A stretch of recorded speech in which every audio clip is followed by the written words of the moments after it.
My name again is Lori Filippo. I'm the Assistant Director of Grad Recruitment.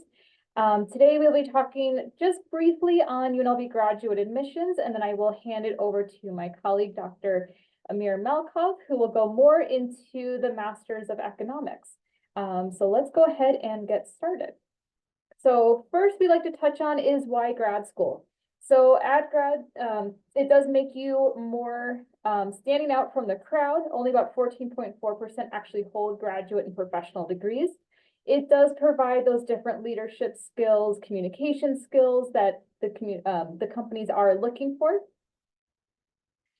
So why go to grad school at UNLV? UNLV is a prestigious R1 ranking institution. We are one of only 131 institutions to have this high ranking. At UNLV, we do have over 175 graduate degree and certificate programs. Currently, we are the second most diverse university in the country. And you can see some of our other rankings here, being that we are top 10 in social mobility. And while our institution is a regionally accredited institution, we are an R1 ranking institution. A lot of our programs do hold their own national rankings and accreditations. So with UNLV, some of the perks of getting your grad degree here is you do get to learn from nationally and internationally recognized faculty. We do know that our students are very non-traditional, so we really try to cater fully to them by offering classes in the afternoon, evening. We have online classes, and we even have fully online programs. We really want to make sure that you have the full experience at UNLV. So we do offer graduate assistantships if you choose to be a GA while you're going through your studies at UNLV. And then of course you get to form those relationships with your faculty and your classmates. So if you're not familiar with UNLV, UNLV was founded in 1957. We have well over 5,000 grad students currently on campus. We have over 1,000 international students, and our students are coming from well over 80 different countries. Okay, so probably the most important part is paying for grad school. So grad school, our students, to be considered full-time, they are taking 9 credits per semester. So this would be equivalent to about 3 classes your fall and your spring semester. So if you go full-time, your tuition and fees, you're looking at a little over $7,000 for in-state, or a little over $24,000 if you're an out-of-state student. Now, we do want to make sure we help out any way we can with those tuition and fees. So some of the ways we do help out is by offering graduate assistantships. Our GAs are going to, they are students themselves, and they are working on campus for about 20 hours a week. What the GA covers, it will cover your full tuition up to 9 credits. If you are out of state, it is going to treat you as an in-state student while you're on the GA. You will also receive a stipend. Usually it's between $17,000 and $22,000. It just depends on what kind of GA you are. If you're a research GA, a teaching GA, if you're an administrative, non-academic. So we have GAs all over campus. If you need to use UNLV's health insurance also while you are a GA, the GA will cover that health insurance fee. Now, one thing I'd like to mention here is that even if you are not a GA, if you enroll in 9 or more credits, automatically you will get hit with a health insurance charge. If you have your own health insurance, make sure to waive out of ours so that you don't have that, that charge on your account when you're paying for your tuition and fees. But again, if you need to use UNLV's health insurance and you are a GA, that health insurance will be paid for you. Now, on top of the GAs, we also offer $5.7 million in awards. So we do this through new and current student scholarships. We have fellowships, and there's all different types of awards through research, teaching. Sometimes the departments offer awards to their students. So always keep a lookout and make sure you're checking your Rebel email. That's the best way to find out what's going on around campus, what kind of awards GAs are available, or just to stay in the loop. We also have low cost of living and tuition. So we do have affordable living. There's many different residency options, both on campus or really just less than a mile outside of UNLV. With Nevada, we have no state income tax, and of course, we have all the local discounts, tickets, and entertainment while you're going through your studies here. So again, we want to make sure that you have a full experience while you're going to grad school at UNLV. So one of those ways is we do have the Graduate Professional Student Association, or the GPSA. As soon as you become a grad student, you're automatically part of the GPSA. So what the GPSA provides its students, it has many different free certifications, career support, workshops, trainings, and there are locations just like this image on campus where you can take full advantage of all the whiteboards, technology. There's kitchen spaces in here. So again, just a few things that we want to, give back to our grad students to help them through their time here.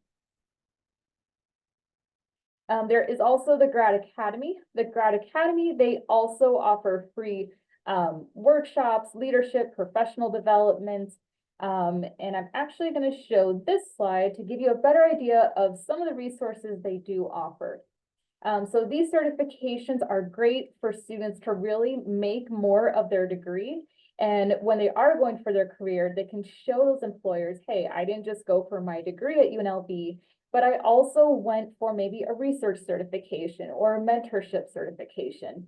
And again, the nice thing is that these certifications, these programs, events, they're absolutely free to UNLV students. So definitely take advantage of them. Contact the Grad Academy if you have any questions on any of these resources.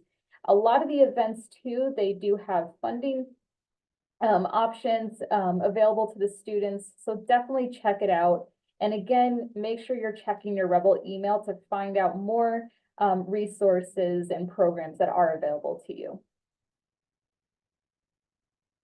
Okay, so applying to be a UNLV grad student. So once you have your program, you know what you want to go for, you will need to start your application in either the Grad Rebel Gateway or it's called the CAS application. So if you are a Nevada resident or a UNLV student, you'll be applying through the Grad Rebel Gateway. If you are an out-of-state student or an international student, you'll be applying through what's called the Centralized Application System, or CAS. For either portal, you will go ahead and upload all of your required documents for your department in that application. The application fee is $95 for international students or $60 for domestic students. The main thing with grad school is know what your deadline is. We have, each program has its own deadline for when you have to have your application and materials submitted by. So just make sure you're checking out what that deadline is. Once you submit your application and your materials, your application will first be reviewed by the admissions team. What they want to see is that you have a bachelor's degree from a regionally accredited institution or an approved international equivalent. They want to see that you have at least a 2.75 overall GPA for your bachelor's. If you fall below the 2.75, they will want to see that you have at least a 3.0 for the last 60 credits. Now, if you fall below either of those GPAs, do not feel discouraged. Still go ahead and submit your application and documents. It will still get reviewed by the department, who will then decide if you can be admitted provisionally into their program. Now, keep in mind, we do need to see transcripts from each post-secondary institution that you attended. If you completed any coursework outside of the US, we will need to see that transcript both in the original language and in English translation if it's not already in English. If you are an international student, we may need to see your proof of English proficiency. This could be done through an IELTS, Duolingo test, PTE, or if you've completed a post-secondary degree from an institution where English is the primary language of instruction for the whole institution, we can use that degree in place of the English test. Depending on the program that you are looking to pursue, will determine if there are other requirements that you need to submit. So this can include a personal statement, letters of recommendation, typically 2 to 3 is what may be required for you. Depending on your program, you may need to submit a GRE or a GMAT, or as mentioned, possibly a proof of English proficiency test. And you may also need to submit your resume and CV. So make sure you are checking your deadlines and looking at what are those specific requirements you need to submit for your application. If you have any questions on what's required, please feel free to contact our office. We'll help you out to determine what is needed for your application before you submit it. And again, just to touch on the deadlines, it's so crucial to check out what your deadline is. A lot of programs have very, very early deadlines. Some programs only admit once a year. If you have to do a GMAT, a GRE, if you have to do a personal statement, even getting letters of recommendation, you want to give yourself plenty of time to get all of your documents together, looking the way that you would like it to, and then be able to submit it as a full package deal. And then this is just to let you know that we do have other events coming up, so please feel free to keep checking back at our events calendar. And of course, reaching out to our recruitment team if you do have any questions for us. And then please stay connected. Again, if you need anything, our team is here to help you out. But I'm going to go ahead and stop sharing my screen and pass it over to Dr. Melkov. Well, hi, everyone. Thank you very much for being here today. And thank you, first of all, for your interest in learning more about the master's program in economics at UNLV. My name is Amir Malikov. I'm a graduate director in economics. And I'm in charge of graduate degree. We have 2 of those in the department. And so here, what I'm here today is to sort of give you an overview of the program, not only for the technical aspects, such as what is usually required to get a degree in economics, as well as what's necessary to get admitted into the program, but also I want to take maybe 10, 15 minutes to talk about the program in general, the benefits that it offers, and how it can elevate your career prospects down the road.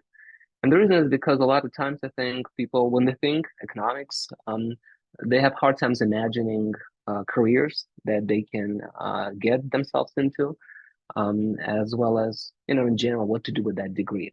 Because for someone who is very unfamiliar what economists do, it might seem like it's a quote unquote a liberal arts degree that is not quite practical. And I'm here to dispense with that myth, essentially. And so I'm going to start right away, because economists believe that people, at least rational people, make decisions by comparing costs and benefits. So Lori already talked about the cost side of pursuing a graduate degree in economics or any graduate degree at UNLV. So here I'm here to offer you the upside of doing it, the return on the degree. So I'm going to actually back this claim up with some numbers, but from the get-go, I'm going to say that I think to a lot of people it's surprising that among different disciplines that you can get your graduate degree in, master's economics is actually among the top best paying degrees out there. And there are several reasons for that. A obvious reason is the self-selection of students with high ability into the graduate degree in economics. The other reason is because it's a very versatile degree. And here I'm highlighting 2 aspects of it that makes it very unique and versatile. But I'll talk about it some more in a second. But also, unlike other degrees in business, or think about degrees in data science or data analytics, economics is good in priming you for managerial position down the line. So it really is helping people to move up down up the corporate ladder, which is why a lot of times Master in Economics gets the top 10 list of high paying master's degree. Now, what it makes unique is that it is meant to provide our students with a unique dual skill set. It not only emphasizes the ability to think like an economist, so obviously this is a degree in economics, and so we're here to teach you how to think about like an economist, how to approach problems, be it in the business, corporate environment, or government and public policy from the standpoint of economics and economic modeling. But also we're here to teach you how to competently work with data, And that's what makes it a unique degree, because there are several other degrees out there that you can pursue if you're interested in, getting a job that requires you working with data, collecting data, gathering data, analyzing data, producing, interpreting data, such as like some degrees that I already mentioned. It can be a degree in data science, can be a degree in data analytics, it can be a degree even in information systems or tech. Degree in economics has that component that emphasizes, teaching you how to analyze data using modern causal and predictive analytics tools. But that alone, in itself, can be not sufficient to stand out in the job market when you compete for this sort of jobs. And so there's this second benefit, and like I already mentioned and alluded to, and that is the ability to frame questions like an economist, which is meant to provide you with knowledge, that you would use to ask the correct questions before you start working with data, as well as be able to interpret the results when you analyze the data and produce some results afterwards. So it helps you, it informs you in designing corporate strategies as well as policy prescriptions down the road. Another thing that I thought, when I was preparing for this talk is, we live in the very unique age, right? The generative AI is already here, and it should update the way you think about your job prospects down the line and when you choose what to major in. This AI is already widely available. I personally use it a lot in my own work, particularly when it comes to working with data. I heavily rely on a particular brand of generative AI called ChatGPT that we're all familiar with. When it comes to writing scripts in R or Python when I want to analyze data, including even helping me create the slides, right? As you can see it right in front of you here. And this is something that you got to consider when you choose, whether you should be getting a graduate degree in whatever. And once you make that decision, what discipline you should be getting the graduate degree. And so, like I said, that what makes a degree in economics unique, unlike other degrees that heavily emphasize working with data. And the reason is just because this is the world that we live in. There's an abundance of information and data, and in order to be competitive, decisions that we make should be data driven, right? So if this is the career that you aspire to pursue, I think the reason why economics will be very beneficial here is because it makes risks of not only it increases the different career path that you can pursue, but also it decreases the risks of getting outsourced to AI. And so thinking about it, I prompted ChatGPT to provide reasons as to why it would be a good idea to get a graduate degree in economics, particularly because AI is so good at data analytics. Right? A lot of times I give ChatGPT a data set and asking it to create visualization that I use in my own class, right? And so that's a scary thought with the AI getting more and more powerful every day. How do you stay competitive in the market in 5 or 10 years, where instead of hiring 10 software engineers, the company would hire just one that will be using AI to write software. Right? The same can be also said about analyzing or collecting data. And so the unique strength of having a background in economics is the ability to informally supervise that AI. So here's the top reasons that ChatGPT gave me. That one thing is that it cannot replace economic insight. So that ability to have to think about the data and have this nuanced understanding and interpretation of data. Besides that, you need to have some concept of the world as well as the business that you're part of to know what correct questions to ask of data and then prompt an AI to do that data analysis for you.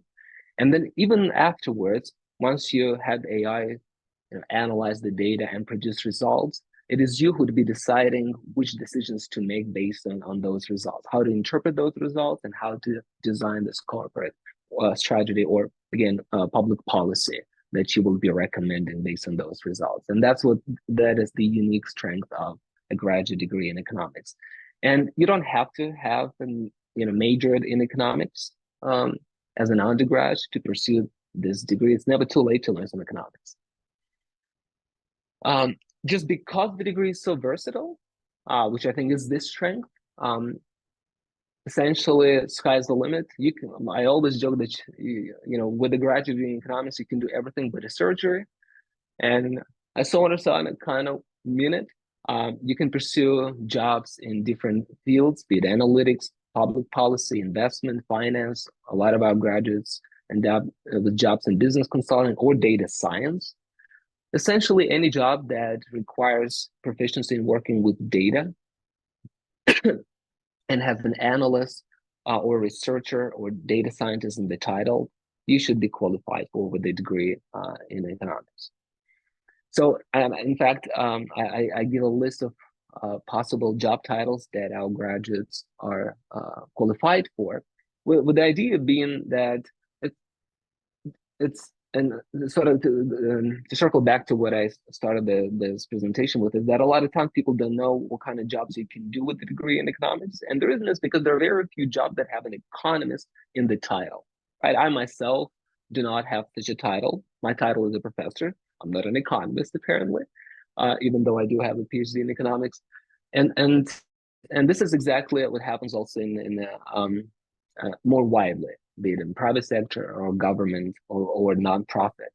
Most jobs that people with degree in economics take will be either an analyst or a data strategist or consultant. There are few of those would actually have an economist in their title. But like I said, the great thing about the degree is essentially qualifies you for any job that has an analyst, researcher, or data science in its title.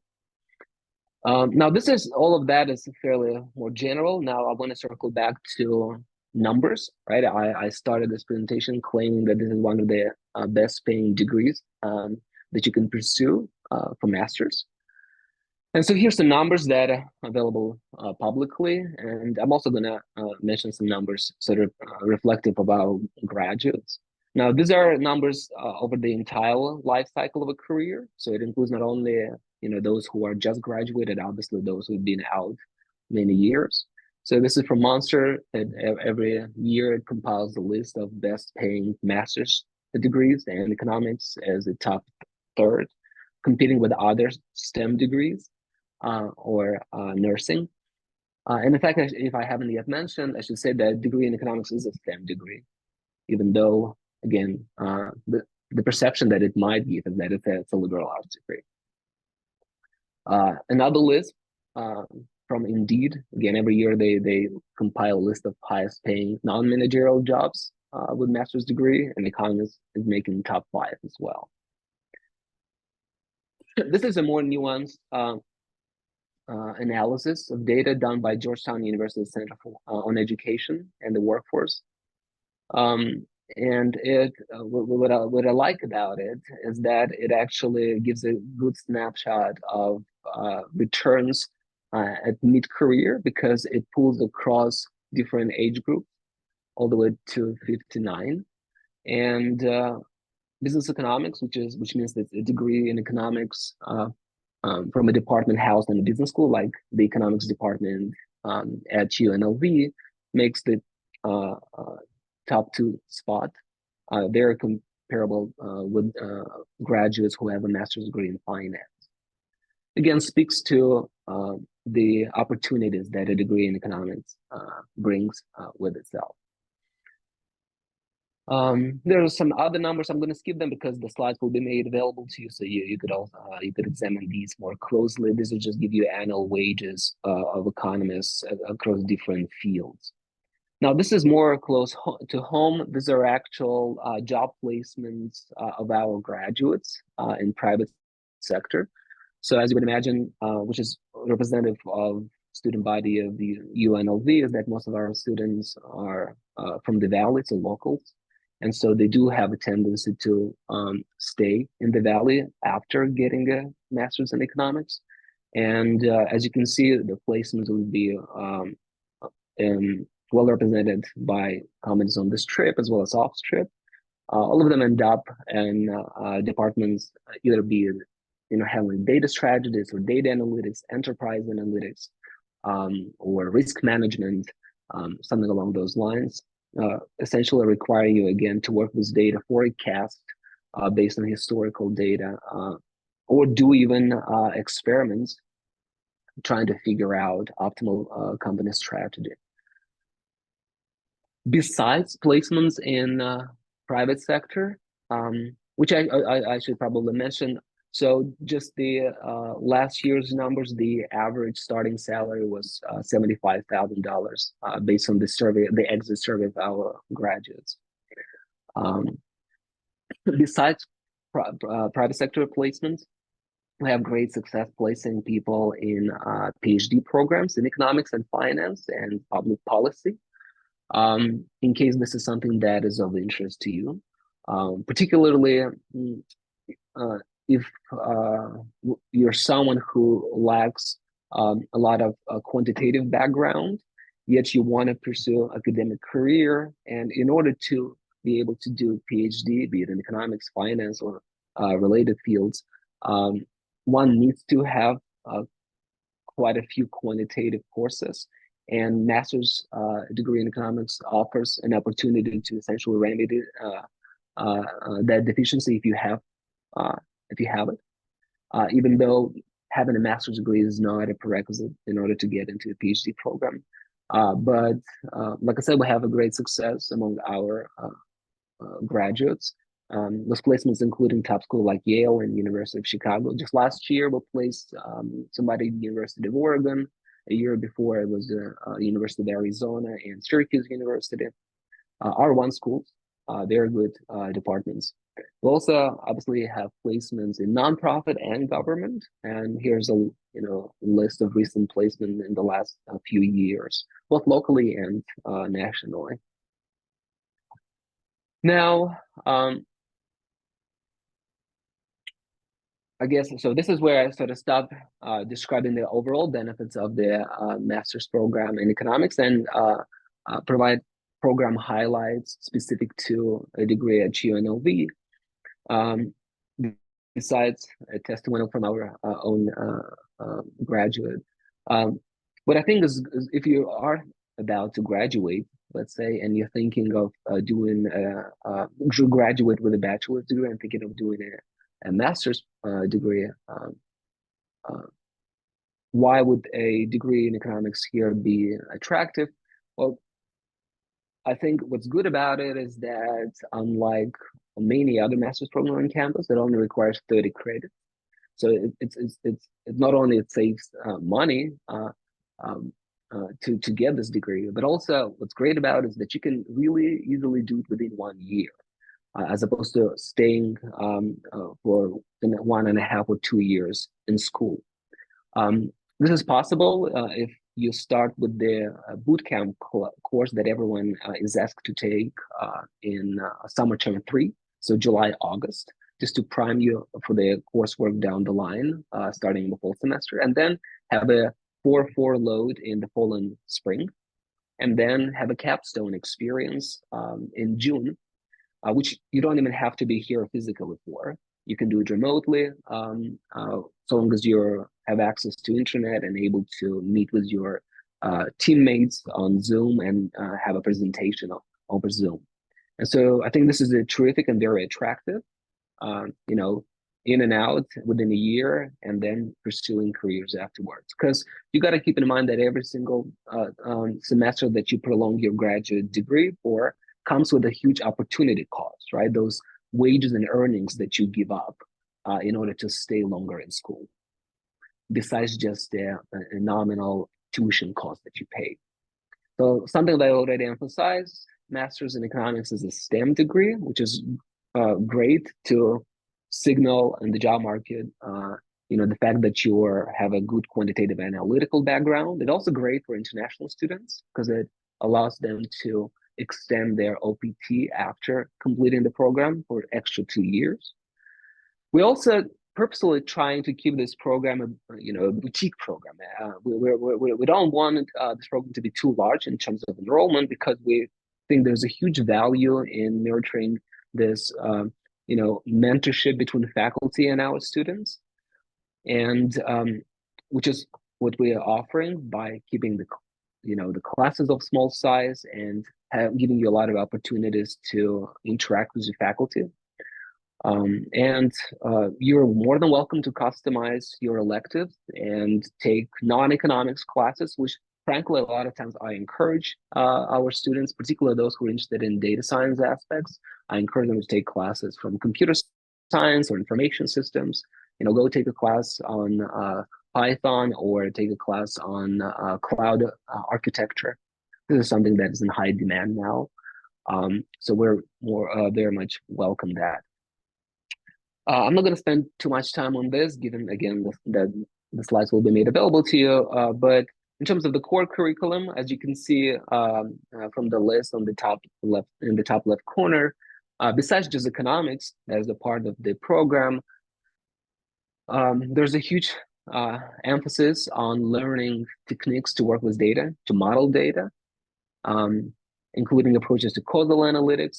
So going beyond just correlations to be able to claim causal effects, to be able to identify those from the data, as well as forecasting methods, advanced econometric methods, including aspects of machine learning as well. You're more than welcome, like I already said, to take electives, not just in economics, but in other disciplines, computer science, data analytics, statistics, finance, MIS, whatnot, whatever essentially fits your career objectives. Because we're here essentially to make sure that you're successful after you graduate and able to get a good job.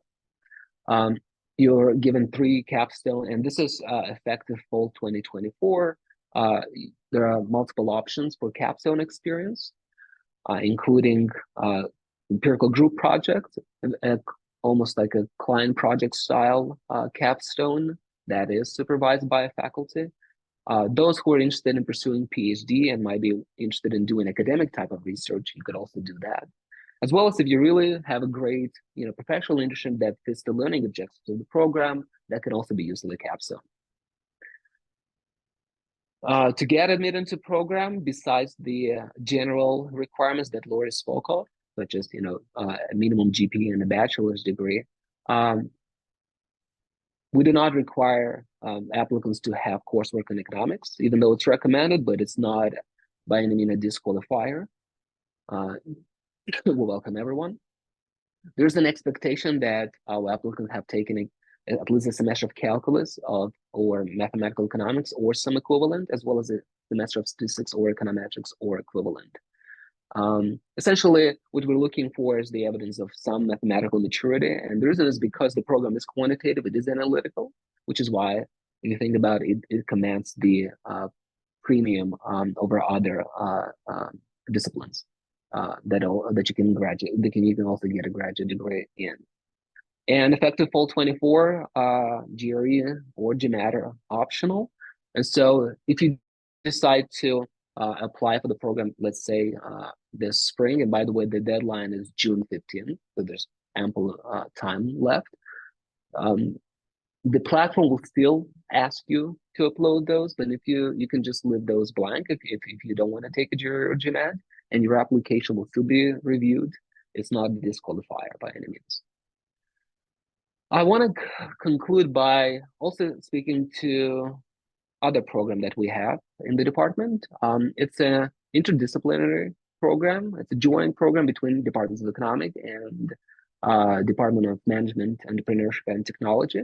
And so the degree is called the Master's in Applied Economics and Data Intelligence, which is a specialized program geared towards people who are specifically interested in tech side and want to take some economics, but really want to mostly focus on learning skills of collecting, gathering, and analyzing data. So it's truly more data science and data analytics focus program. It is longer, just a bit, by 6 more credits. And the core curriculum includes both economics courses and courses in MIS, such as data management, big data analytics. Although having said that, you can still take these classes as elective should you choose to go with just a master's in economics, and keeping sort of your options more open, given its sort of non-commutants to just data analytics. But if you're truly into just working with data, that can be a really good fit. The only downside is just because it's a joint program, and so it requires more credit, so it would be impossible to complete within 1 year. So, but it's very doable to complete within 18 months if that's what you desire. And I truly think that's the last slide that I have. And we're truly fortunate here to have our current student agreeing to speak about his experiences in this program, Gerald. I was hoping if you perhaps could talk about the experience in the program, what possibly maybe got you into thinking about getting a master's in economics, and what you like about the program, and yeah, anything that you think would be useful for prospective students to know. Yeah, thank you, Dr. Malikov. So my experience with the program has been completely positive. I graduated from UNLV with my bachelor's 2 years ago in 2022, and I went through the advanced program. So I took econometrics 1 and mathematical econ, and already had some calculus background. And I also took intro to econometrics 1, which gave me a introductory course for econometrics, and that really helped out in the master's program. This is my last semester, so I'm doing a professional paper and taking Dr. Malikov's forecasting class, and it is a challenging program, I would say. It's definitely worthwhile though, because you learn quite a bit. And just like what Dr. Malikov said, a lot of economics is about inference, and it is about trying to make sense of the data. And so that is going to be something that's very beneficial when it comes to actually working in the field. One thing I do recommend is, if you are an undergrad, definitely take calculus, and I highly recommend taking Econ 441 econometrics if you're interested in the master's program, just because it will just help you out in the long run. Because I know for some undergrad programs, you don't have to take calculus or econometrics, but I know some of my friends who went that path, they had to take it anyway. And so it just adds on to the years in the master's program.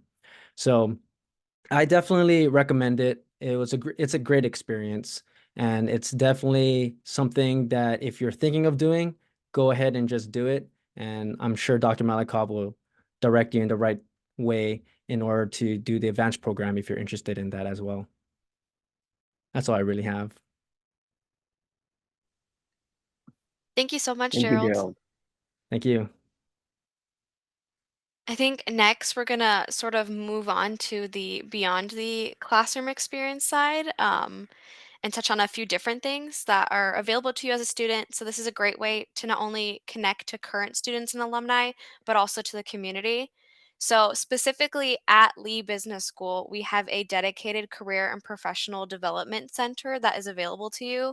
And this is really great because they sort of meet you where you're at in your career, whether you have 6 months of work experience, whether you've only done internships, whether you have been in a certain industry for 15 years, whether you want to switch companies, they sort of meet you where you're at by providing you different assistance. So they can help you with resume review, cover letters. They can help you with your LinkedIn profile, because we live in a digital age. So, sort of that social media piece is what companies want to see nowadays. They are looking you up on LinkedIn. So they can sort of help you brand yourself in a professional way. They also have mock interviews that are available to you. And I have been through one, and they are sort of challenging. So they will sort of test you um, to make sure that you're prepared when that you walk into that job interview. They also offer a variety of different networking career panels and hiring events. Just yesterday, we had a Lee Career Expo. So they invited 40 different employers to come talk to you and get more information. I saw FBI, Walgreens, a few different other companies as well. And then as a whole, UNLV does have a main career center available too as well. But at Lee Business School, we have a specific one just for Lee Business School students. So they have a dedicated focus. And sort of some other pieces touch on student associations is really big in grad school. We have the MIS Society. If you're doing that applied econ and data analysis degree, we have the MBA Student Association. And then for economics, I know they have an economics club. This is great for connecting with current students and your peers. We have different speaker series. And student mexers. I know on April 2nd, we have the former CEO of Wynn Resorts coming. I know the economics department has seminar series where they invite professors to sort of come talk about their research. I think the next one is March 29th with Fabio Milani, and he's from UC Irvine. So just sort of connecting with different researchers as well, not just from UNLV, but from other different universities as well. And I think this really aids in that PhD experience that Dr. Malikov was talking on. We have a Rebel Venture Fund in case you are interested in entrepreneurship. This is a student led initiative and organization where you get a pot of money that you can invest in startups. But also, if you are starting a business or you have an idea, you can sort of apply for funding to start your own plans as well. And then business and company visits. This is great for connecting with the Las Vegas community and sort of seeing what's going on around town. And I'll touch on that more in a bit too.